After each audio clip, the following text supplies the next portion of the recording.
네, 오늘 함께 은혜 받으실 하나님의 말씀은 에스더 9장 1절로 10장 3절까지의 말씀입니다.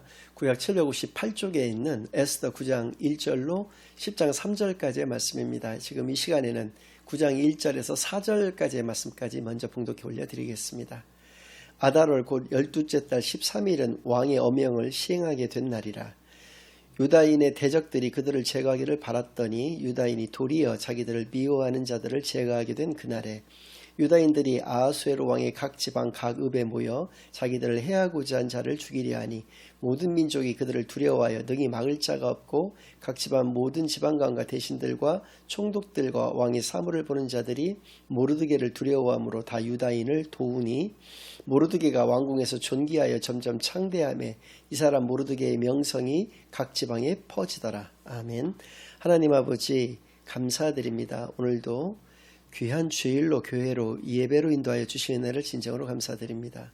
지금 이 시간 저희들이 지난 한 주간 지었던 모든 죄악을 예수 그리스도의 십자가 아래다 내려놓고 오직 저희들의 온 영과 진리를 다하여 하나님께만 드려지는 예배를 통하여 하나님께서만 영광 받으시는 은혜의 시간으로 이 시간을 인도하여 주시옵소서. 모든 것을 감사드리오며 예수 그리스도의 이름으로 기도드리옵나이다. 아멘. 네, 오늘은 역사의 주관자이신 하나님이라는 제목을 가지고 오늘 본문 말씀을 중심으로 하나님의 말씀을 증거하겠습니다. 에스더서를 통해서 우리가 크게 세 가지의 교훈을 찾아보자라고 얘기를 한다면 저는 첫 번째로 반전의 역사를 이루시는 분은 오직 하나님 한 분밖에 계시지 않는다는 것을 깨닫게 된다는 것입니다. 반전의 역사라고 한다는 것은 사망에서 생명으로 옮기시는 분은 오직 하나님 한 분밖에 계시지 않는다라고 하는 것을 의미하는데요. 지금 방금 전에 읽어드렸던 9장 1절의 그 말씀을 통해서 우리가 이 사실을 분명히 깨닫게 됩니다. 다시 한번 읽어드리겠습니다. 아달월 곧 12째 달 13일은 왕의 어명을 시행하게 된 날이라. 유다인의 대적들이 그들을 제거하기를 바랐더니 유다인이 도리어 자기들을 미워하는 자들을 제거하게 된 그날에. 그래서 중요 단어는 도리어라고 하는 이 단어인데요. 많은 의미를 함축하고 있습니다. 하만의 음모와 그 계략에 의해서 그 바사 땅에 살고 있었던 모든 이스라엘 민족들이 말살을 당하게 예정되어 있었던 그 날이 아달월 13일, 오늘날의 원력으로 12월 13일이었습니다. 그런데 오히려 그 날이 하만을 포함해서 하만을 추종했던 그 모든 사람들이 성경상으로만 나타난 숫자로 봐서도 75,811명 정도가 되는데요. 75,811명이 도리어 죽임을 당하게 된 날이 되었다는 것이죠. 이스라엘 민족들은 오히려 한 사람도 죽지를 않고 이스라엘 민족을 죽이고자 했던 사람들이 죽임을 당하게 된 그 역사는 하나님께서 이루신 역사다라는 것을 우리로 하여금 분명히 알게 하여 주신다는 것을 깨닫게 되기를 바랍니다. 이런 역사의 교훈을 통해서 우리가 분명히 기억해야 될 것은 하나님을 대적하는 자는 반드시 멸망한다라는 그 사실입니다. 십계명에 보면 하나님의 이름을 망령되이 일컫지 말라라고 하는 말씀이 나오는데요. 망령되이 일컫는 적극적인 대적뿐만 아니라 다음에 말씀드린 소극적인 대적 역시도 하나님을 대적하는 것입니다. 예를 들어서 하나님을 알 기회가 많았음에도 불구하고 끝까지 하나님을 모르게 된 상태로 죽음을 맞이한다든지 아니면 어떤 자유의지에 의해서 선택적 불신앙을 가지게 되는 경우도 이 소극적인 어떤 그 하나님의 대적의 범주에 속하는 것인데요. 무슨 얘기냐면 하나님이 어떤 분이신가를 분명히 알았지만 나는 그 하나님이 왠지 믿어지지가 않는다는 것이죠. 그래서 나의 선택에 의해서 하나님을 불신앙하게 되는 것 역시도 하나님을 대적하는 것이다라는 것이죠. 근데 우리가 한 가지 여기서 주의해야 될 것은 사람을 대적하는 것은 여기에 포함되지 않습니다. 무슨 얘기냐면 어떤 목사님이 분명하게 어떤 사회적으로나 신앙적으로 큰 잘못을 저질렀거나 죄를 저질러서 사람들이 그를 비난하고 비판할 수가 분명히 있는데요. 이때 이런 모습이 하나님을 대적하는 것이냐 이렇게 해석하는 것은 잘못된 해석이다라는 것이죠. 그러나 하나님의 종일 뿐이고 우리와 마찬가지로 하나님의 종일 뿐이고 그가 지은 죄는 사람은 죄를 지을 수가 얼마든지 있죠. 그러나 하나님은 죄가 없으신 분이고 죄를 알지도 못하시는 분이시기 때문에 그것을 동일시하는 것은 대단히 잘못된 것이다 라는 것을 우리가 또 아울러서 기억을 해야 될 것입니다. 아무튼 이 에스더서를 통해서 우리가 분명하게 깨닫게 되어지는 것은 반전의 역사를 이루시는 하나님이라고 하는 의미는 바로 역사의 주관자가 되시는 분은 하나님 한 분밖에 계시지 않는다는 것을 의미하는데, 그건 하만과 모르드게의 운명을 통해서도 분명히 알 수가 있습니다. 모르드게가 죽임을 당할 수밖에 없었던 것에서 하만이 죽임을 당하고 모르드게는 살았습니다. 이런 생사의 문제까지도 주관하시는 분이 하나님. 또 하만이 갖고 있었던 그 신분과 그 역할을 모르드게가 다 그대로 이어받게 됩니다. 모르드게가 총리 대신이 되어서 아주 막강한 그 권한과 역할을 행사를 할 수 있게 되는 것, 그렇게 인도하신 분도 역시 하나님이시다라는 것을 에스더서를 통해서 우리가 분명히 깨닫게 되는 것이죠. 두 번째 우리가 얻을 수 있는 교훈은 바로 우리의 소망이 되시는 분은 하나님 한 분밖에 계시지 않는다는 것도 역시 에스더서는 분명히 얘기를 해주고 있습니다. 세상의 절망은, 다가올 절망도 마찬가지지만 그 눈에 훤히 보입니다. 그러나 우리의 소망은 눈에 보이지 않는 것이 이 원리가 되는데요. 그런 관점에서 좀 여담이지만 예배 시간에 이렇게 습관적으로 조는 사람이 있는데, 그것은 그 가운데 소망이 좀 희미하다라고 볼 수가 있는 것이, 이건 제가 책망을 하고 있는 것이 아닙니다. 저 자신도 제가 신학을 시작하기 전에는 성가대에 성가대에 앉아서도 예배 시간에 저는 졸기도 했던 사람이거든요. 그때 당시에는 제가 소망이 굉장히, 믿음이 굉장히 옅었던 것 같습니다. 아무튼 소망이 있는 사람이 예배 시간에 졸 수가 있다. 이것은 어려운 얘기가 되는 것이죠. 마찬가지로 세상이 주는 기쁨이 있는데 그것은 멸망으로 우리를 인도하는 것이다라는 것을 우리가 하만을 통해서 알 수가 있습니다. 하만이 왕비로부터 첫 번째 날 그 초대를 받고 돌아가서 얼마나 기뻐했는지 모릅니다. 드디어 자신이 왕비한테까지도 인정을 받았다. 2인자로서 이 나라의 2인자로서 인정을 받았다는 사실에 얼마나 기뻐서 아내를 포함해서 주변 사람들에게 이렇게 자랑을 했는지를 모릅니다. 그러나 그 자랑과 기쁨이 두 번째 날에 초대를 받았을 때 완전히 무참히 깨지고 말죠. 그날 그가 바로 죽임을 당하게 되었기 때문에 그렇습니다. 역시 에스더의 그 계획에 의해서 그렇게 되어지는 것을 우리가 볼 수가 있는데요. 이런 것들을 통해서 믿음이란 과연 어떠한 것인가라는 것을 우리가 한번 생각해 보게 됩니다. 믿음은 그 보이지 않는 소망을 믿는 것이 바로 믿음이구나라는 것을 에스더서를 통해서도 알 수 있지만, 믿음장이라고 일컬어지는 히브리서 11장 1절에서 3절까지의 말씀을 통해서도 우리가 분명히 깨닫게 됩니다. 제가 한번 읽어드리겠습니다. 믿음은 바라는 것들의 실상이요 보이지 않는 것들의 증거니 선진들이 이로써 증거를 얻었느니라. 믿음으로 모든 세계가 하나님의 말씀으로 지어진 줄을 우리가 아나니 보이는 것은 나타난 것으로 말미암아 된 것이 아니니라. 우리가 소망을 보는 것은 나타난 것으로서 소망으로 여기는 것이 아니라 하나님의 말씀에 의해서 우리가 소망을 가지게 된다.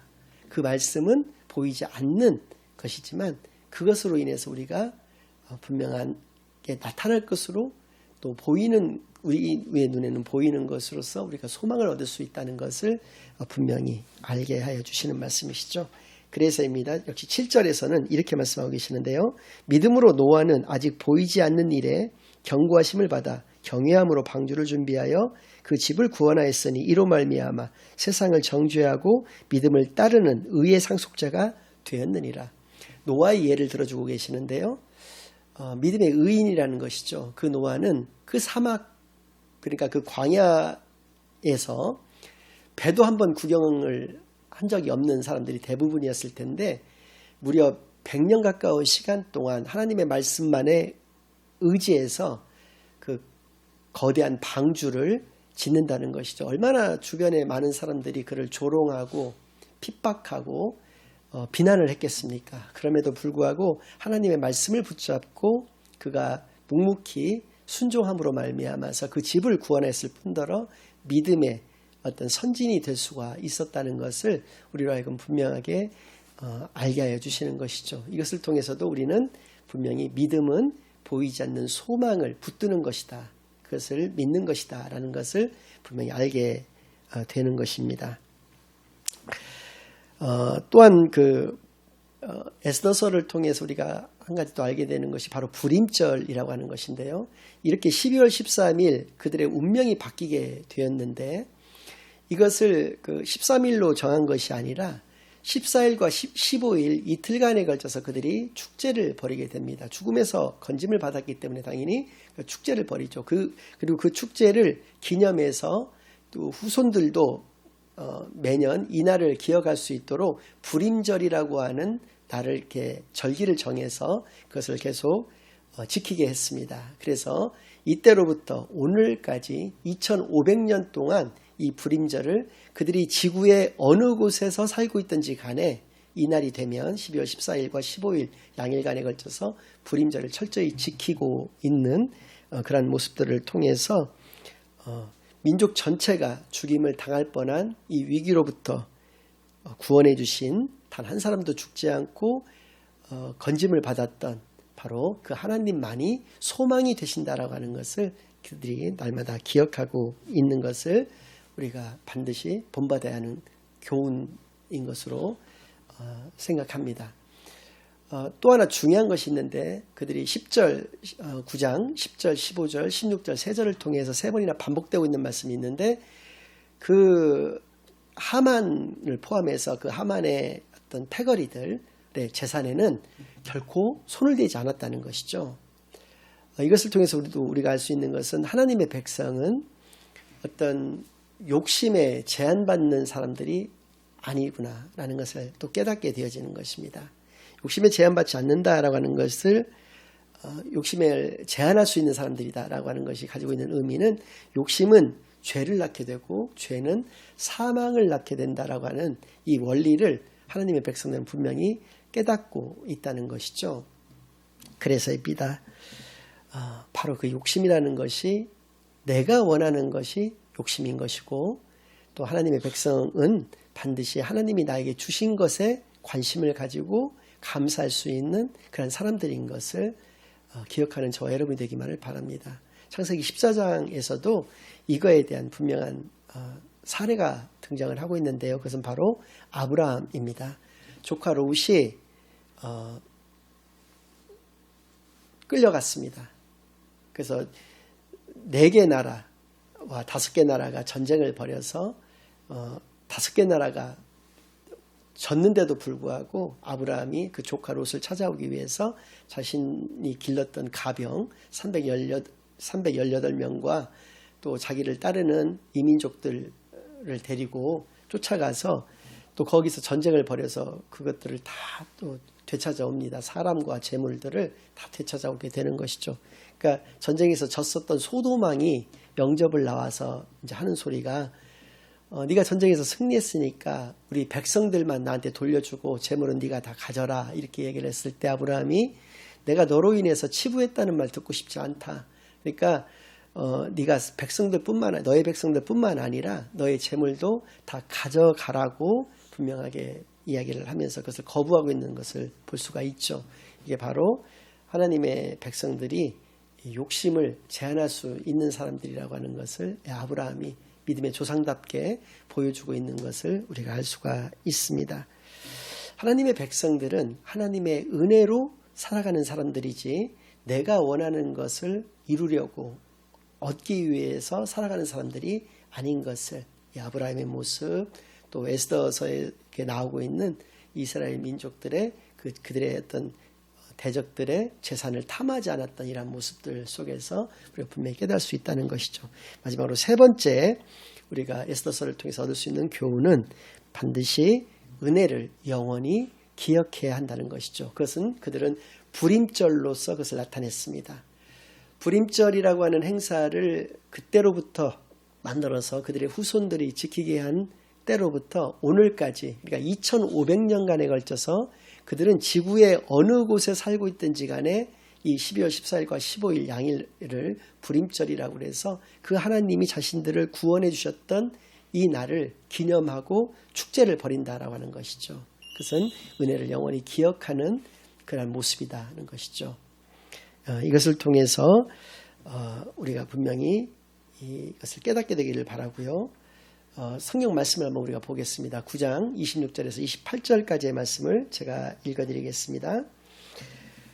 무리가 부르의 이름을 따라 이 두 날을 부림이라 하고 유다인이 이 글의 모든 말과 이 일에 보고 당한 것으로 말미암아 뜻을 정하고 자기들과 자손과 자기들과 화합한 자들이 해마다 그 기록하고 정해놓은 때 이 두 날을 이어서 지켜 패하지 아니하기로 작정하고 각 지방 각읍 각 집에서 대대로 이 두 날을 기념하여 지키되 이 부리미를 유다인 중에서 패하지 않게 하고 그들의 후손들이 계속하여 기념하게 하였더라. 그리고 이 말씀을 붙잡고 아직까지도 그 부림절을 분명히 지키고 있는 유대인의 모습을 통해서 하나님의 은혜는 반드시 우리가 영원히 기억해야 한다는 것을 깨닫게 하여 주신다는 것이죠.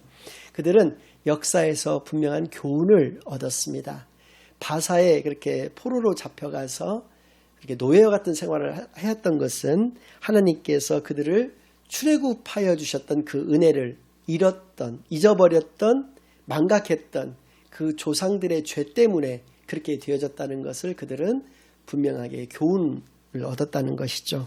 그래서 이 구원의 은혜를 망각하지 않고 하나님을 원망하였던 그 조상들의 실패를 되풀이하지 않고 하나님의 은혜를 영원히 기억하기 위해서 이 부림절을 만들어서 지키고 있는 그들의 모습을 우리가 분명히 알 수가 있다는 것이고요.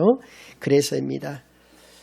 구원의 축복, 즉 예수 그리스도의 사랑에 늘 감사하며 말씀을 늘 기억하고 말씀과 사랑의 실천 가운데에서만 살아가시는 저와 여러분이 되시기를 예수 그리스도의 이름으로 간절히 축원합니다.